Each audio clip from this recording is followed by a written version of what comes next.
मेरा नाम रिया डाबी है और मैंने रैंक 15 हासिल की है यूपीएससी एग्ज़ाम में 2020, जिसके रिज़ल्ट्स अभी रिसेंटली आए हैं। आज दिल्ली नॉलेज ट्रैक में मैं ऑप्शनल के बारे में बात करने वाली हूँ। ऑप्शनल कैसे चूज़ करते हैं, उसकी क्या स्ट्रैटेजी है, मेरा क्या एक्सपीरियंस रहा है एंड सो ऑन। तो अगर हम बात करें मेरे ऑप्शनल की, तो मेरा ऑप्शनल था political science and international relations. मैंने ये ऑप्शनल इसलिए चूज़ किया था क्योंकि मैंने अपना ग्रेजुएशन ही पॉलिटिकल साइंस में किया है। तो मुझे लगा जो मेरा ग्रेजुएशन सब्जेक्ट है वो पढ़ के मुझे काफ़ी ज़्यादा आइडिया है इस डिसिप्लिन के बारे में, वो मुझे एग्ज़ाम में भी हेल्प करेगा और जो मैंने कॉलेज में जो भी पढ़ा है, जो भी मटेरियल है, वो भी मैं यूज़ कर सकती हूँ एग्ज़ाम के लिए। तो जब आप अपना ऑप्शनल चूज़ कर रहे हो, मैं आपको यही बोलूँगी कि जिस सब्जेक्ट से आप सबसे ज़्यादा कंफर्टेबल हो, आपको वही चूज़ करना चाहिए। जो आपको लगता है कि मैं ये पढ़ सकता हूँ या पढ़ सकती हूँ, ये स्कोरिंग है, मुझसे हो पाएगा। अगर आप अपना ग्रेजुएशन सब्जेक्ट ही चूज़ करें एज ऑप्शनल, तो वो बहुत अच्छी बात रहेगी। तो आप ये देख सकते हैं। नेक्स्ट मैं ये बोलना चाहूँगी, अगर उन लोगों के लिए जिन्होंने political science and international relations लिया है एज एन ऑप्शनल, तो उसमें पहले तो मैं यही बोलूँगी, फ़र्स्ट स्टेप ये है कि आप सिलेबस पढ़िए, क्या प्रिस्क्राइब्ड है और कौन से टॉपिक्स हमें कवर करने हैं। जिन लोगों का बैकग्राउंड नहीं है पॉलिटिकल साइंस में, मैं यही बोलूँगी कि अगर आपको कोचिंग लेनी है, आप ले सकते हैं। मैंने भी कोचिंग ली थी पॉलिटिकल साइंस के लिए, क्योंकि मुझे लगा कि थोड़ी आंसर राइटिंग में हेल्प हो जाएगी। कुछ टॉपिक्स हैं जो मैंने कॉलेज में नहीं पढ़े, बीए में, जो एमए में होते हैं, तो मुझे लगा कि कोचिंग मुझे हेल्प कर सकती है, तो आप भी वो कर सकते हैं। तो मैंने स्मैश एक टेस्ट सीरीज होता है सिविल्स डेली का, वो ज्वाइन किया था। तो उससे मुझे एक रेगुलरिटी मिला था, अपनी कंसिस्टेंट प्रिपरेशन हुआ था और उसका इवैल्यूएशन मुझे काफ़ी जल्दी मिल जाता था कि पेपर लिखा तो 2 से 3 दिन, 4 दिन के अंदर रिवर्ट बैक होके मुझे मिल जाता था इसका solution. I used to have the conversations with Sajal sir after every mock test.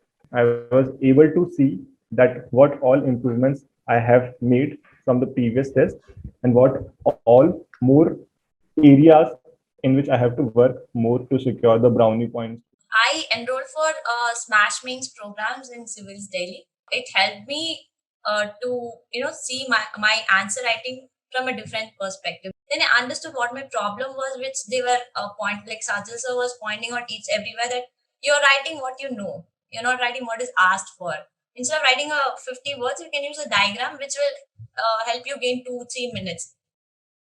Political science and international relations के लिए सबसे इम्पॉर्टेंट यही है कि आप सारे टॉपिक्स को अच्छे से समझिए कि डिसिप्लिन एक्चुअली किस चीज़ के बारे में है, वो क्या आपको बताना चाह रहा है। जैसे मुझे एक टॉपिक लगता है जो काफ़ी डिफ़िकल्ट है पीएसआईआर में, वो है थिंकर्स और जो फ़िलोसफिकल पार्ट है थोड़ा, कि उनके क्या क्या पॉलिटिकल थॉट्स हैं। तो काफ़ी लोगों को भी, मुझे लगता है काफ़ी लोगों को डिफ़िकल्ट लगता है, क्योंकि जो क्वेश्चंस पूछे जाते हैं वो काइंड ऑफ स्टेटमेंट्स होते हैं, थोड़े फ़िलोसफिकल हो जाते हैं और उन्हें समझ नहीं आता है कि हम इसका आंसर कैसे लिखें या उसको स्ट्रक्चर कैसे करें। तो मुझे भी ऐसा ही लगता था, मुझे लगता था ये वाला पार्ट थोड़ा डिफ़िकल्ट है, तो मैंने उस पर ज़्यादा फोकस किया था। अगर हम बात करें कि पीएसआई और ऑप्शनल के लिए प्रिपेयर कैसे करना है, तो मैं आपको यही बोलूँगी कि सबसे इम्पॉर्टेंट है आप अपने खुद नोट्स बनाएं। यदि आप कोचिंग ले रहे हैं या खुद पढ़ रहे हैं, आपको नोट्स मिल रहे हैं, बट सबसे इम्पॉर्टेंट है आप अपने खुद नोट्स लिखें, क्योंकि उससे आपको याद भी होता है और समझ भी आता है। तो मैंने भी अपने खुद नोट्स बनाए थे हर टॉपिक के बारे में जो भी सिलेबस में कवर्ड है, चाहे वो थिंकर्स हो, चाहे वो इंडियन पॉलिटिकल थॉट हो, चाहे कंपैरेटिव पॉलिटिक्स हो या इंटरनेशनल रिलेशंस हो। साथ में मुझे लगता है जो करंट अफेयर्स चल रहा है, स्पेशली जो इंटरनेशनल रिलेशंस में जो है, वो काफ़ी ज़्यादा इम्पॉर्टेंट हो जाता है ऑप्शनल के लिए, क्योंकि जो इंटरनेशनल रिलेशंस के क्वेश्चंस भी रहे हैं वो करंट अफेयर्स से काफ़ी ज़्यादा ओवरलैप करते हैं। तो अगर आपने वो अच्छे से पढ़ा है तो आप उसको आंसर कर सकते हैं। नेक्स्ट स्टेप मैं ये बोलूँगी कि आपको जो प्रीवियस ईयर क्वेश्चन पेपर्स होते हैं उनका भी आइडिया लेना चाहिए, उनको भी काफ़ी बार देखना चाहिए, क्योंकि ऐसा बोला जाता है कि ऑप्शनल में काफ़ी सारे क्वेश्चंस रिपीटेड होते हैं, मतलब 2-3 साल में रिपीट होते ही रहते हैं। तो कुछ बेसिक क्वेश्चंस होते हैं जो आते रहते हैं, तो अगर आप उनका आंसर प्रिपेयर कर लें बिफोर हैंड और वो एग्ज़ाम में आ जाए तो आपको बहुत अच्छे मार्क्स मिल सकते हैं। फॉर एग्ज़ाम्पल जैसे अगर हम बोले पॉलिटिकल थॉट में, तो प्लेटो और मार्क्स पे क्वेश्चन आता ही आता है, या अगर हम बोले इंडियन पॉलिटिकल थॉट में तो गांधी जी पे क्वेश्चन आता ही आता है। अगर हम इंटरनेशनल रिलेशंस के बारे में बात करें तो इंडिया चाइना रिलेशनशिप या नॉन अलाइनमेंट मूवमेंट या इंडिया यूएस, इन चीज़ों पे भी क्वेश्चन आता ही आता है। तो ऐसे टॉपिक्स भी आपको सेग्रीगेट करने पड़ेंगे, उसके आंसर्स आप बिफोर हैंड बना सकते हैं जिससे आप एग्ज़ाम में लिख सकें और मार्क्स मिल सकें। दूसरी बात, जब हम आंसर राइटिंग की बात करते हैं ऑप्शनल के लिए, तो मैं ये बोलूँगी कि ये जीएस से थोड़ा डिफरेंट हो जाता है, क्योंकि जैसे जीएस में मेरा एक्सपीरियंस रहा है कि मैंने वहाँ आंसर राइटिंग में पॉइंट्स में लिखे हैं आंसर्स, बट ऑप्शनल में मुझे लगा कि वहाँ पॉइंट्स सूटेबल नहीं होंगे, वहाँ पैराग्राफ्स में लिखना चाहिए। तो आप भी ये स्ट्रैटेजी फॉलो कर सकते हैं। आपको वही सेम स्ट्रक्चर फॉलो करना है कि फ़र्स्ट आपका एक इंट्रोडक्शन होगा, बॉडी ऑफ द आंसर होगी जो वो डिपेंड करता है क्वेश्चन पे, फिर आप जो भी डिफरेंट पर्सपेक्टिव्स टच करेंगे उसके प्रोज़ या कॉन्स, और फिर आप एक कंक्लूजन देंगे। ऑप्शनल में मुझे ये भी लगता है कि काफ़ी बार ऐसे क्वेश्चंस आते हैं क्रिटिकली एनालाइज वाले या एलुसिडेट वाले, जिसमें एग्जामिनर एक्सपेक्ट करते हैं कि आप पॉजिटिव्स एंड नेगेटिव्स की बात करेंगे ही, या किसी और थिंकर या किसी और चीज़ के साथ उसको कंपेयर करेंगे। तो आप अगर ये सब चीज़ें भी अपने आंसर में डालेंगे तो उससे भी आपको एक्स्ट्रा मार्क्स मिल सकते हैं।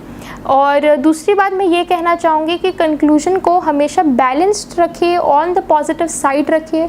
काफ़ी लोग ऐसा करते हैं कि कंक्लूजन को थोड़ा नेगेटिव रख देते हैं, थोड़ा क्रिटिसिज्म वाला हो जाता है वो, तो मुझे लगता है फिर वो बैलेंस्ड नहीं रहता है, आप मार्क्स लूज़ कर सकते हैं।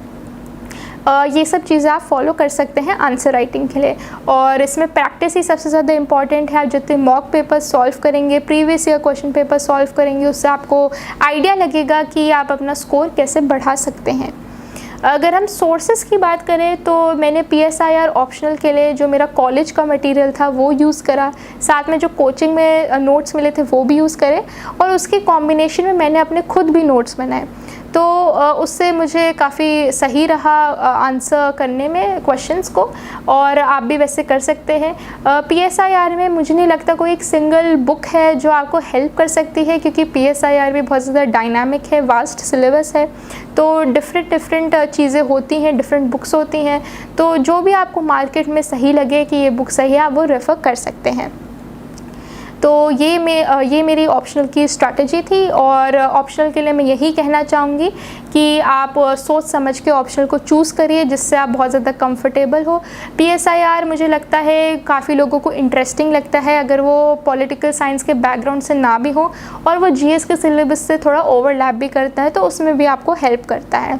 तो आप इसको चूज़ कर सकते हैं, और सबसे इम्पॉर्टेंट यही है कि आप प्रैक्टिस करें आंसर राइटिंग, स्ट्रक्चर फॉलो करिए, पैराग्राफ्स में लिखिए, और आप ये भी देखिए कि आप कितना स्पेस और टाइम यूज़ कर रहे हैं आंसर राइटिंग में, वो भी बहुत इम्पॉर्टेंट रहता है।